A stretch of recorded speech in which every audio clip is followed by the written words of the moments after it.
रामकृष्ण हरी मंडळी.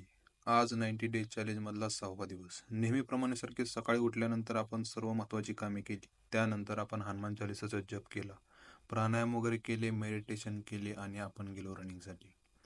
त्यानंतर आपण आपला छोटासा वॉर्मअप केला. वॉर्मअप झाल्यानंतर आपण एक्झरसाईजला सुरुवात केली.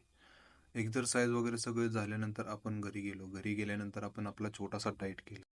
आत्ता आपले ॲटॉमिक हॅबिट हे पुस्तक वाचणे चालू आहे. त्यामध्ये आज आपण असं शिकलो की अनुसवयी ही एक छोटीशी सवय आहे, जी मोठ्या प्रणालीचा भाग आहे. ज्याप्रमाणे अणु हे रेणूचे बिल्डिंग ब्लॉक आहेत, त्याचप्रमाणे अनुसवयी ही उल्लेखनीय परिणामांचे बिल्डिंग ब्लॉक आहेत.